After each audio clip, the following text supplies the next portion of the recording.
AFIO Now is presented by Northwest Financial Advisors, where our world revolves around you.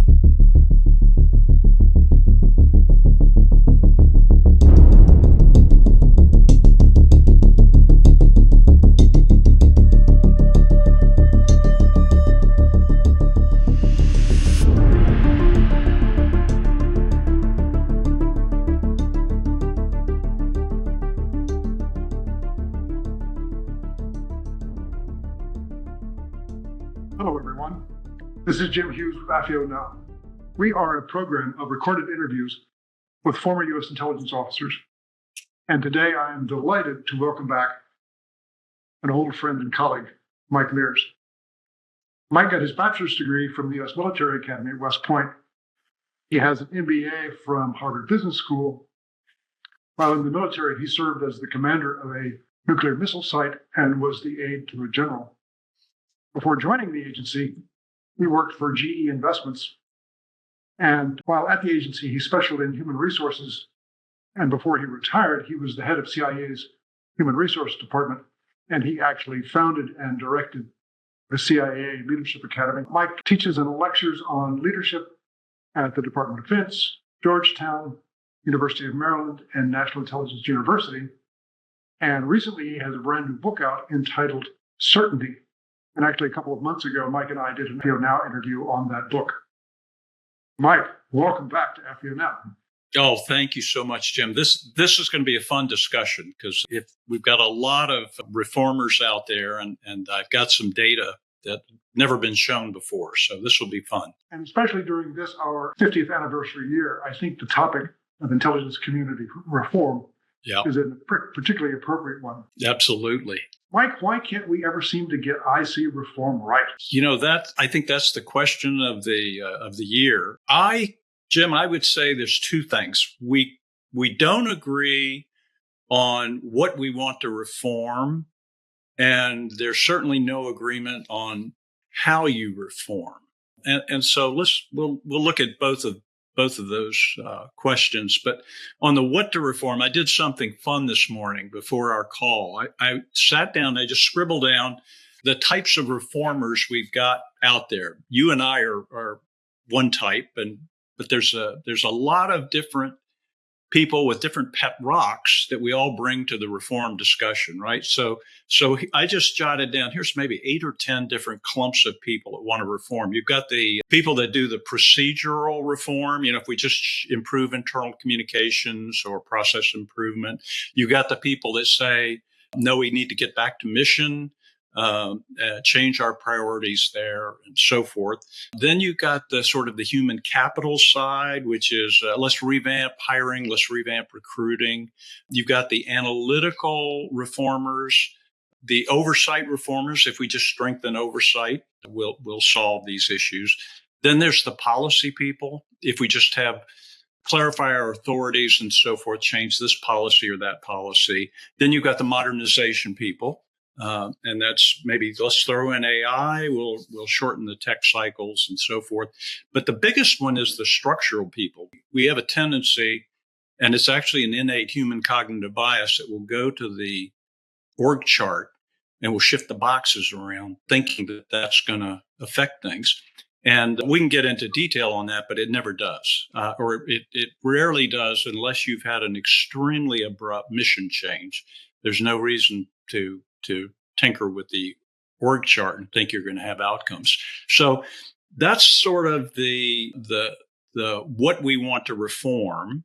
But what I've seen on the blue ribbon panels that have been pressing us to reform the various reports is quite often you'll see something like, well, you guys need more innovation.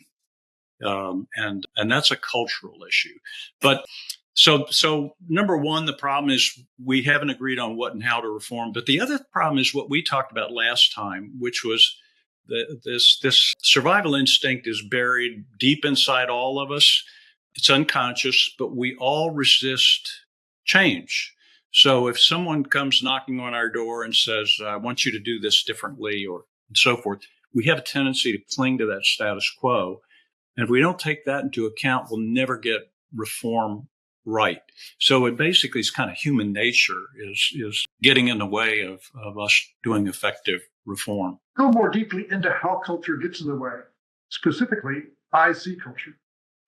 Well, let's start to look at some interesting data. I've never shown this before to anybody, so you've got an exclusive here. But before we do, let me just say, what is culture? And it's a funny word, isn't it? Because if you use a dictionary definition of, it's norms and icons, and it's kind of a fuzzy concept. But I like to make it simple, and it's basically springs from how people are treated over time in the workplace. And this was discovered in the 50s and 60s by some MIT psychologists. And the way I like to say define culture is you've heard this before, it's the way we do things around here. That's the simplest definition. We have a tendency when we're in work groups to adopt the behaviors and comply with behaviors of the group writ large. And that's what culture is. So in the 1950s, if you're working for Ford Motor Company, you will walk into that cafeteria with your suit coat on.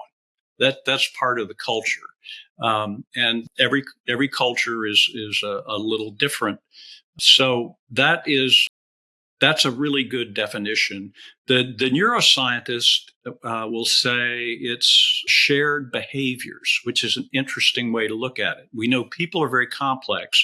So when you put them into groups, though, they start sharing those basic behaviors. So that's a good definition, too. Way we do things around here, shared behaviors, so forth. But probably the easiest way to think about it, I'm going to tell you an apocryphal story about an experiment some scientists did where they put 5 chimpanzees in a cage. They put some bananas hanging from the ceiling, and there's a little step stool there. So immediately the 5 chimpanzees run over to the step stool. They jump up and reach up to get the bananas, and those scientists spray them with a water hose. Well, the chimpanzees hate that, and they rush away and hide in a corner. After about 10 minutes, one of the chimpanzees can't stand it, so he goes back over and tries again, reaches up, and they spray them all again. And that seals their fate. They stop going for the bananas. Now, this is where it gets interesting. Scientists come in, they take out one chimpanzee, put a new one in. And so the new chimpanzee is looking around at his buddies in there and say, wait, what's wrong with these guys in the workplace? They're not going for the bananas. So he runs over and he reaches up to get the banana. The scientists don't spray him. What happens is the other chimpanzees run over, grab him, throw him to the ground and start beating him. So they try that with a second one, a third one, a fourth one. And now you got 5 chimpanzees in the cage who've never, ever been sprayed with a water hose, and none go for the bananas. And so that's culture. So how's that for, and the lesson of the story is culture is incredibly powerful, and executives, whether it's private sector or public sector, underestimate the power of culture. Now, let's talk about what is IC culture. And we'll show slide number 1 here, which gives you a list of values that I've recently pulled out of one of the directorates. I won't say which. But if you take a look at this, you'll see you've got mission, caution, excellence, work-life balance, control, teamwork. I've been extracting cultural data from the IC, mainly NRCIA, a little bit of NGA and NSA. But I've been doing this for 25 years, and pretty much what you see, these top 6 are almost always in the top 8. They'll bounce around a little bit. The work-life balance is kind of interesting because back when I started this 25 years ago, it didn't even exist. And gradually, over the last 25 years, it's edged itself up. The one I want to point out, though, is that mission is number 1. I have never run this test or experiment with any group of 20 random IC people in which mission did not come first. Isn't that interesting? We are an extremely mission-driven organization. And this is where some of the mission people get it wrong. They say, well, we're not being innovative enough or we're not agile enough. It's because people don't understand the mission. I need to preach from the bully pulpit about mission, mission, mission. They don't have to do that because, trust me, this is burned in the soul of almost every IC employee, mission first. The solution to all those things I just talked about is culture change. It's not the trying to reiterate the importance of the mission. So let me show you some more data now. This is where it really gets interesting. You know, we do these annual surveys, the employee survey and so forth. So let's go to the second slide, and we're getting into organizational nature here. These are some of the comments that I've plucked out of a recent IC annual survey, employee survey. And it looks like it's a pretty nice place to work. If you take a look at some of those comments there, you know, I love working here. Thank you for letting me work here. My boss is the greatest. You can just sense that that's a place you want to work. And from all the data that we've collected and the data that Gallup has and others have, if you've got a really good boss, it's like you're breathing pure oxygen. You know, you feel unfettered, you're more creative, your performance levels are higher, and this is proven over and over. And this is what you see in these comments here. Thank you for letting me work here. I'm excited to come to work every day. You've had a best boss, and that probably sums up your feelings at the time. Now, to show what difference a boss makes, now let's go to another slide, and we'll take a look at some other comments from employees, which are rather discouraging and something of a downer. Managers are spiteful and vindictive. I've never considered resigning until now. So this is some pretty powerful negative stuff. What's interesting is if the viewers think of their best boss and their worst boss, just ask the question, who did they perform better under?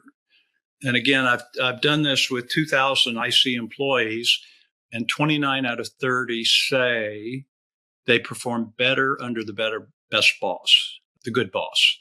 And when I probe that 1 in 30, usually they confuse performance with production. In other words, they may have been in a task type job and they had a tough taskmaster that watched their numbers every day. And so that's what you see. But as a general rule, we perform better in the IC under the great bosses. So it's really important for performance and mission that we have great bosses in place. So the interesting thing about the two slides I showed you is that that's the same organization. Those comments came out of the same organization, same IC organization. But what's interesting is it looks like mush when you analyze these annual surveys at the top. Well, CIA is a little better than DHS. That's good. But when you go down a layer and you get to the division and office level, or you go down another layer, get to the group level, that's when you see the spread of these comments of one person saying, I've never thought of resigning until now, and the other is saying, thank you for letting me work here.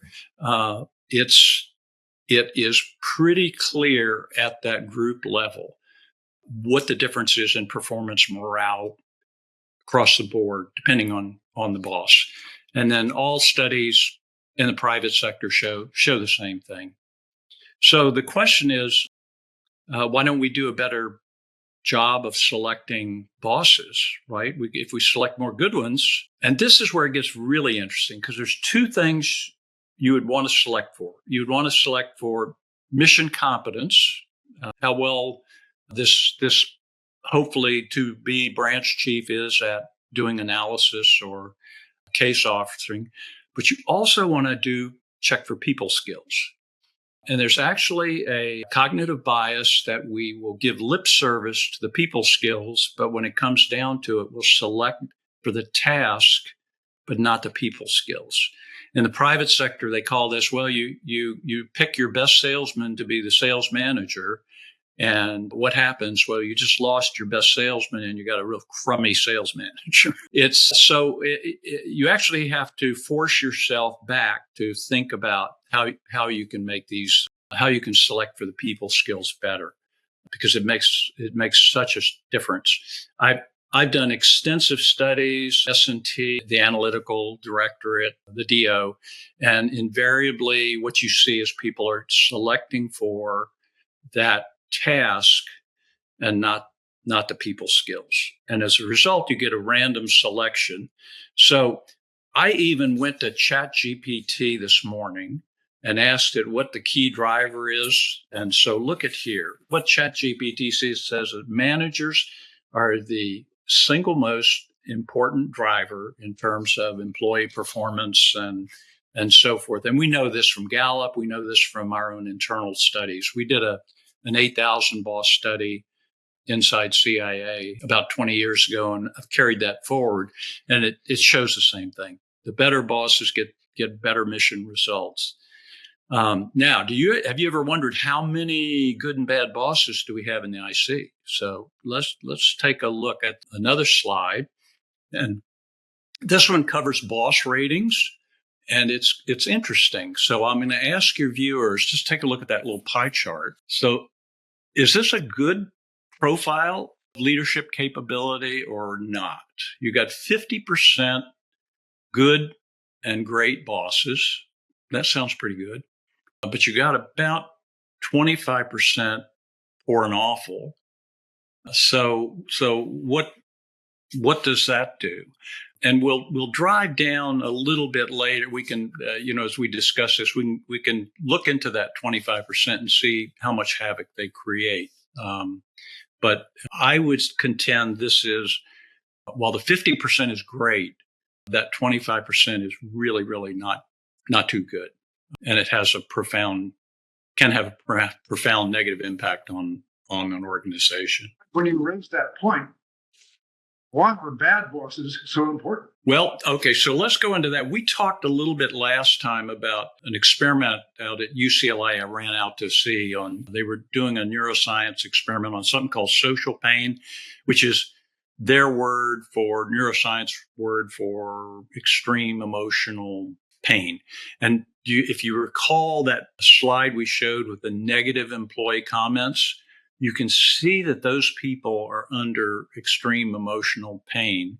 And from these experiments at UCLA, what they found was that and they have people in MRIs are actually watching, if they inflict a sense of unfairness on those people, which is what the experiment I watched was, or uncertainty, or a change or unhealthy break in relationships, the human brain goes absolutely haywire, because I watched this with my own eyes. And this is something that bad bosses have a tendency to do. They'll inadvertently humiliate people in public. They'll call people on the carpet. They'll give negative feedback in pretty crude ways, which cause this social pain. And the important thing about the social pain is it sticks longer than physical pain in memory, and more intensely. So that's what those bad bosses are doing, is they're scarring people over a period of time. And here's one for you. There was a group downtown called the Corporate Executive Board, did a survey some time ago. What they found is these bad bosses leave a unit disabled for up to 5 years after they leave it. Now, isn't that interesting? Now, why is that? Well, because they've created their own little toxic culture. It's a microculture within the organization. And then they leave to go to another one, and that residue stays. And it's just because they created a negative culture. So when you think about the IC, it's not this amorphous blob of these ratings or surveys. It is a collection of bright red, yellow, and green units.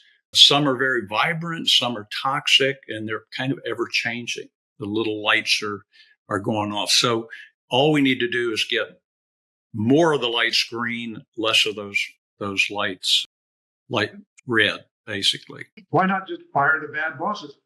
Well, there's a good one. And I think you know the answer to this one because you've tried to fire a bad boss. I've tried to fire a bad boss, and it takes forever to do that. It's funny. There's a cognitive bias too, where if somebody hires a branch manager, say their group chief, and that person proves to be bad, they have a tendency to leave that person in longer than if they had not chosen that person to be the branch manager. So that's one thing. The other thing is just the difficulty in government overall of trying to push these folks out. So I contend, stop doing that. And I know that sounds a little radical, but we've got something very bad buried into the IC that actually is good in the short term, which is our turnover rates. When you measure, I think DDOs over the last 30 years, I looked that up the other day, and that they flip under every 30 months. Overall, from top to bottom, the director down to group chiefs anyway, we have a 22-month turnover of management. And so think about that. What that does is it certainly reduces and impedes long-term thinking because you've got the job for such a short period of time. You need to act now. So it creates a kind of a short-term attitude in terms of the operations, but it also means that we're not looking longer term enough on improving things. So the interesting thing is, back to your question about why not fire them? Why not let them just burn off after this 2-year period? And that way you don't have to fire them. Maybe it's the chicken way out, but it could work. Is there a silver bullet? How does better selection improve the process? I think there is a silver bullet, and this is where it gets interesting. The silver bullet would be better selection, and that was discovered by the OSS. In 1943, the psychologists went up to General Donovan because the problem they were confronting is when they were parachuting Jedburgh teams and others into France and elsewhere, there was a huge problem with breakdown in leadership. So people were actually getting killed as a result of bad leadership. People were having what they called nervous breakdowns at the time. So there were quite a few documented cases. We really need better leaders on the ground for these small teams. So they went to General Donovan and they said, Chief, we think that if we leave our Jungian and our Freudian baggage at the door, we could come up with a way to assess people in a way to predict future behavior. And they said, it won't be perfect, but it will be far superior to what we have, because what we'll do is we'll increase the validity of our selection process. So this was 1943. The general said, go for it. And 3 weeks later, they went to the farm. In 4 days, they hammered out a new leadership assessment methodology. And then this is how fast you work in war. 3 weeks after that, they rented an old estate at where Fairfax Circle is now, and they ran the first OSS class through. This was all top secret, by the way. They ran that first OSS class through and assessed them for, are they good leaders? Are they bad leaders? Again, this is not perfect, but it's so much better than just you and me as laymen sitting down trying to interview somebody in an hour when they're all gussied up in their Sunday school best and trying to impress us. That's better than nothing. That's better than a flip of the coin, but it's nothing like using a little bit of science that the OSS discovered. So let's show the next slide. This is what they did. In 1948, they published this book called An Assessment of Men, which means men and women back then. And this blew the psychology world away. I think this was one of the top 5 discoveries in psychology last century, is the fact you can assess people, predict future behavior to some extent. And lo and behold, that's exactly what we do on the front end of our selection process for employees today. It comes from this book. And so we've got an extraordinarily good selection process. It's very inefficient, by the way. I'm not saying it's efficient because it's long and kludged, but extraordinarily effective in filtering out people with psychopathic tendencies, narcissists, people who are weak in one area or another. So we use that to pick our employees, but we don't use it to pick our managers. And interestingly, as you can see on the slide, there are a few companies that do, a handful, like the hotel chain there does a leadership assessment of everybody in the organization. What they found is they pick up some gold they wouldn't have otherwise spotted. For example, they found that a woman in housekeeping at the Ritz-Carlton had leadership attributes off the chart. This is a housekeeper. And so what they did was really smart. They didn't promote her into a management position, but they got her a coach, and they gradually put her into some training. And today that woman is senior VP at the Ritz-Carlton. That's pretty cool, isn't it? That's pretty cool. So that's the power of just using a little bit of science.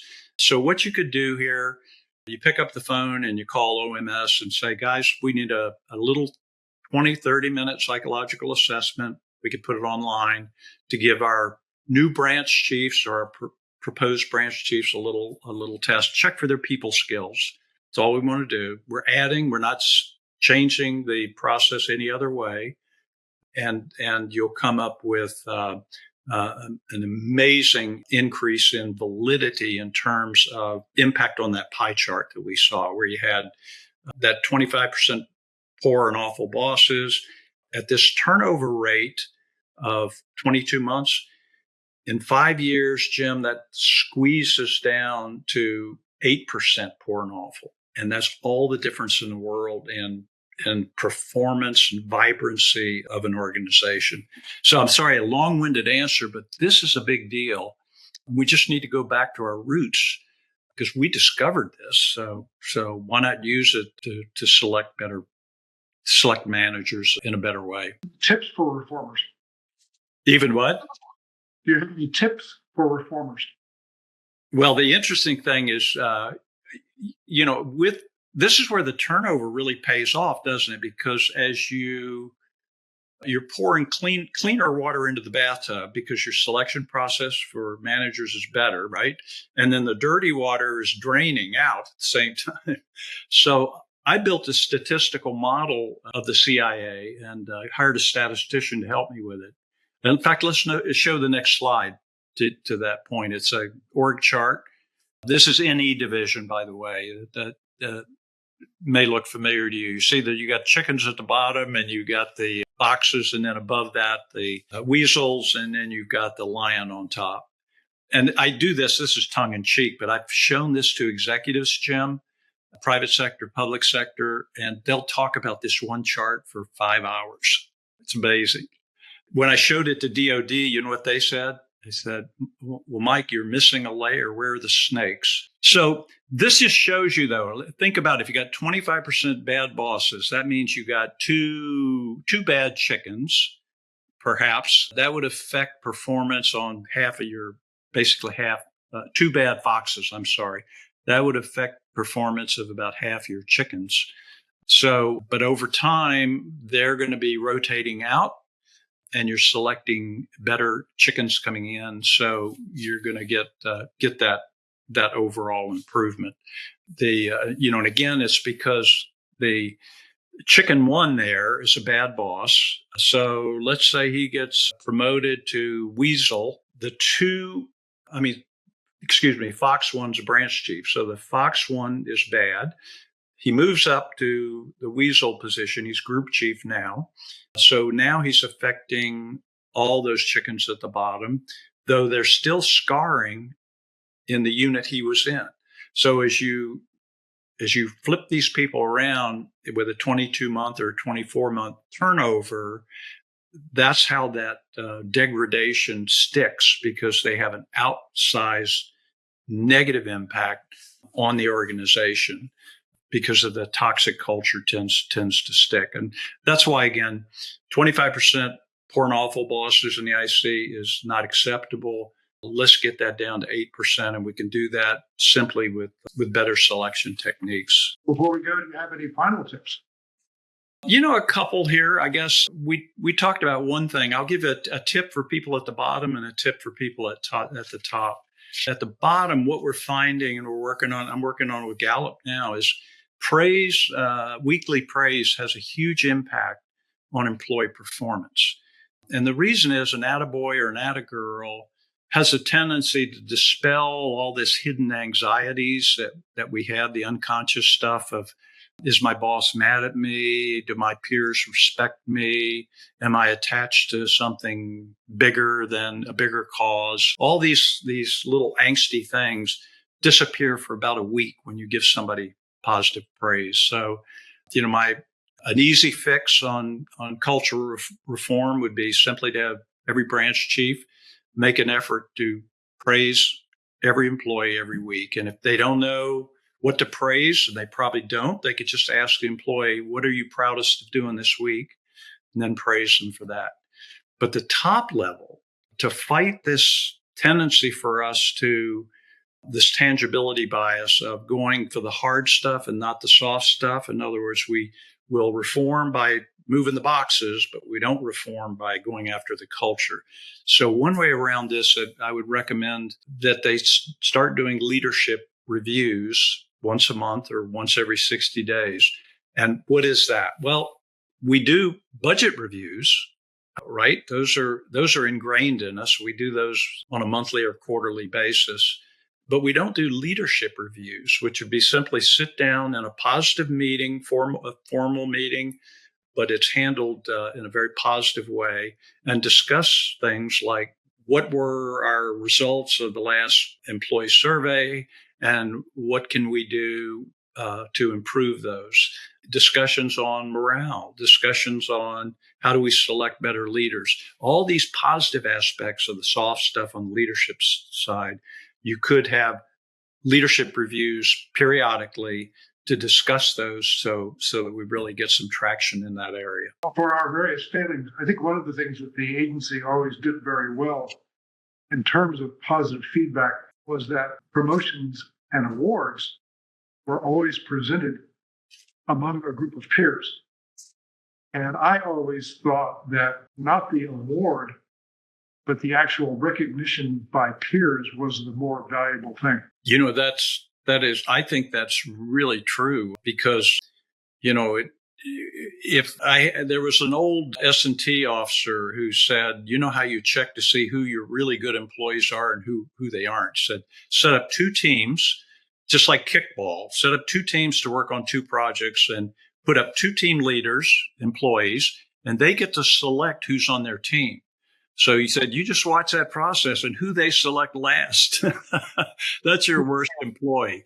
But that is so crucial because what colleagues think of us is extraordinarily important. It's part of that human nature thing we discussed. Well, I want to thank Mike Mears for brand new groundbreaking content and a great presentation, but also perseverance. I will share with the audience that in the interim, while we've been trying to do this recording over the last several days, we have had major storms, power outage, and now we're in the midst of a heat wave. But we did it. But a couple of old fogies were able to get it done. Mike, thanks for a great interview. Jim, thank you so much. Take care now.